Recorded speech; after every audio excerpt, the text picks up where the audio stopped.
শবে কদরের নামাজের নিয়ম, নিয়ত ও কোন সূরা দিয়ে পড়তে হয় একটু জানাবেন। শবে কদরের নামাজের আলাদা কোনো নিয়ম নেই যে দুই রাকাত করে অমুক সূরা এতবার পড়তে হবে অমুক রাকাতে, এরকম কোনো কথা নেই। লাইলাতুল কদর বা শবে কদর হিসেবে রমজানের শেষ দশকের সবগুলো রাতে না পারলে বেজোড় রাতগুলোতে 21, 23, 25, 27, 29 এই রাতগুলোতে বিশেষভাবে ইবাদত বন্দেগী বেশি বেশি করবেন। দুই রাকাত করে যত পারেন নামাজ পড়বেন, আস্তে আস্তে পড়বেন, ধীরে ধীরে পড়বেন, লম্বা লম্বা কেরাত সিজদা খুব ভালোভাবে করার চেষ্টা করবেন। যে কোনো সূরা দিয়ে পড়তে পারেন।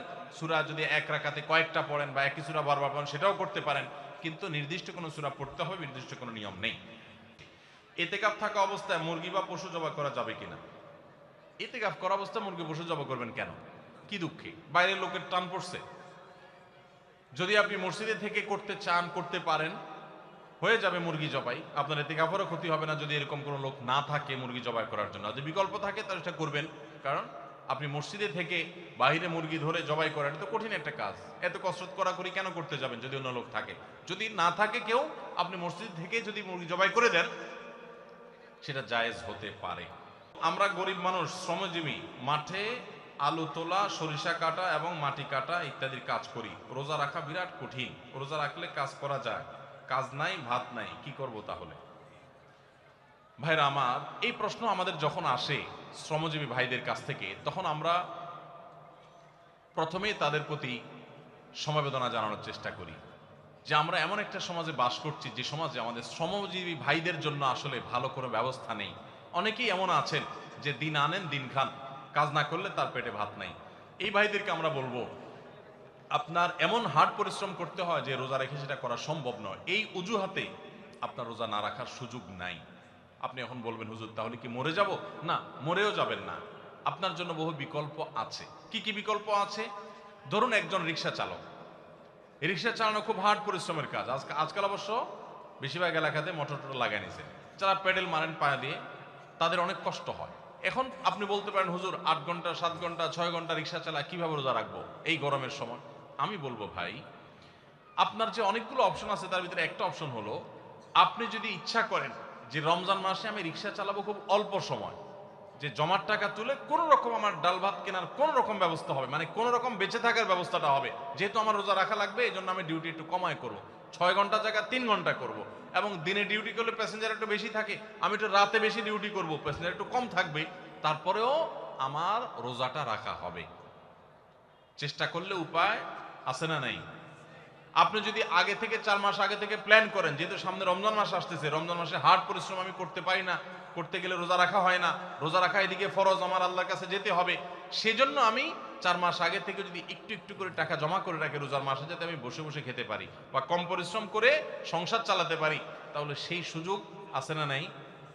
এরকম বহু সুযোগ আছে। আপনি লোন করে করতে পারেন, পরে সেই লোন পরিশোধ করতে পারেন। করোনার সময় দেখেন, আমরা অনেক কিছুকে মনে করি অসম্ভব, করোনার সময় সেগুলো যে সম্ভব সেগুলো আমরা হাতে কলমে দেখেছি।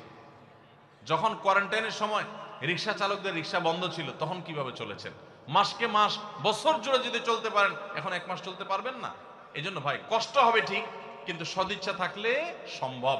আর যারা যত বেশি পরিশ্রম করবেন, আপনি শ্রমজীবী মানুষ, অভাবী মানুষ, আপনার শ্রম অনুযায়ী আল্লাহ তাআলা আপনাকে বিনিময় দেবেন ইনশাআল্লাহ। যারা যত বেশি কষ্ট করবেন, ওই ধনীদের রোজার চাইতে আপনার রোজার মর্ম আল্লাহ তাআলার কাছে অনেক বেশি। রমজানে হারিয়ে যাওয়া এমন কিছু আমলের কথা বলুন যা অধিক ফজিলতপূর্ণ আমল, কিন্তু তা অনেকেই জানে না বা আমল করে না। 4টি আমলের কথা বলতে পারি। 4টি আমল আমরা অনেকেই গুরুত্ব দেই না, অথচ সে আমলগুলো আমাদের পুরো রমাদানকে সম্পূর্ণ সার্থক করে দিতে পারে, অর্থবহ করে দিতে পারে, রমজান সাকসেস করে দিতে পারে। সে 4টা ভিতরে প্রথম এবং 1 নম্বর যেটা বলতে চাই তা হলো, রমজান মাসে রোজা রেখে এবং রাতের বেলা পুরো রমজান জুড়ে সকল প্রকার পাপাচার, কাউকে কষ্ট দেওয়া, গালি দেওয়া, হক নষ্ট করা, সব ধরনের গুনাহ থেকে, গীবত শিকায়াত করা, চোখের গুনাহ, সোশ্যাল মিডিয়া ইত্যাদি সবগুলো থেকে বেঁচে থাকবেন। প্ল্যান করে যে কোনো মূল্যে, প্রয়োজনে আমি আইডি ডিঅ্যাক্টিভ করে ফেলবো, অ্যাপ ডিলিট করে ফেলবো, তারপর সব ধরনের গুনাহ থেকে বেঁচে থাকবেন। এটা হলো রমজান সার্থক করার সবচেয়ে গুরুত্বপূর্ণ কাজ। 1। 2 নম্বর হলো, রমজানে আমরা অনেকে কোরআন পড়ি কিন্তু কোরআন শোনাশুনি করি না। হাফেজরা করে অবশ্য। নবী করিম সাল্লাল্লাহু আলাইহি সাল্লাম রমাদানে শোনাশুনি করতেন, এটা একটা হারিয়ে যাওয়া সুন্নাহ বলতে পারি। জিবরিলকে তিনি শোনাতেন, আবার জিবরিলের কাছ থেকে তিনি শুনতেন। এই জন্য আপনি কোরআন পড়বেন, আপনার স্ত্রী শুনবে, আবার স্ত্রী পড়বে, আপনি শুনবেন। স্ত্রী বলে কোনো কথা নয়, এরকম একে অন্যের সাথে কোরআন শোনাশুনি করবেন, এটা একটা হারিয়ে যাওয়া আমল। 3 নম্বর হলো, রমজানের শেষ 10 দিন ইতিকাফ করবেন। রমজানের শেষ 10 দিনের এতেকাফ এমন একটা আমল, রমজানের রোজা ফরজ হওয়ার পর থেকে নিয়ে মৃত্যু পর্যন্ত নবী সাল্লাল্লাহু আলাইহি ওয়াসাল্লাম জীবনে কখনো এতেকাফ ছাড়েন নাই। আমরা ম্যাক্সিমাম মানুষ জীবনে কখনো করি নাই। এতেকাফ করা হলো আল্লাহর ঘরে এসে গাট্টি বোসকানেই পড়ে যাও যে আল্লাহ ক্ষমা করা ছাড়া যাব না।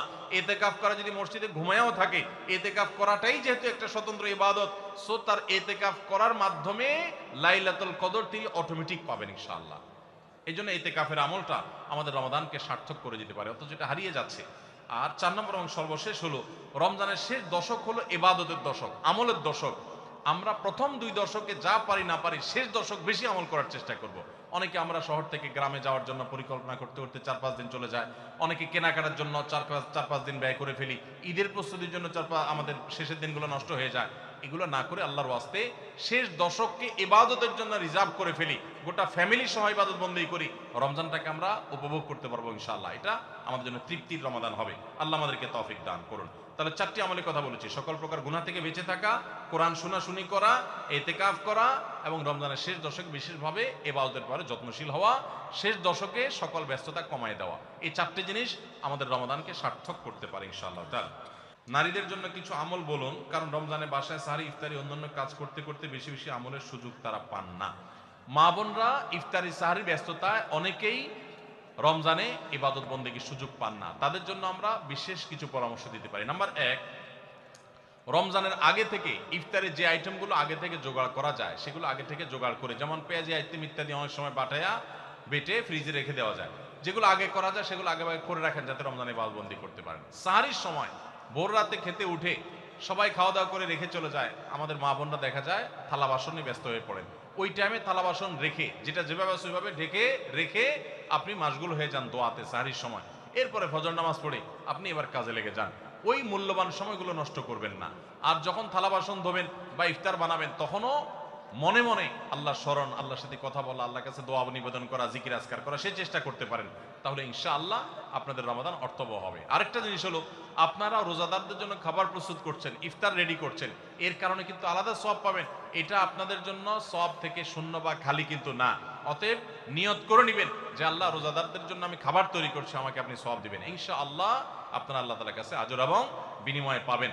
এবং মেয়েরা যদি মাসিক অবস্থায় থাকেন, রোজা না থাকে, ওই অবস্থায় তারা ইসলামিক বই পুস্তক পড়তে পারেন এবং বিভিন্ন ভালো ভালো বই পুস্তক পড়তে পারেন, জিকির আজকার করতে পারেন, ইস্তেগফার এবং দোয়া দরুদ করতে পারেন। আস-সুন্নাহ ফাউন্ডেশন, উম্মার স্বার্থে সুন্নাহর সাথে।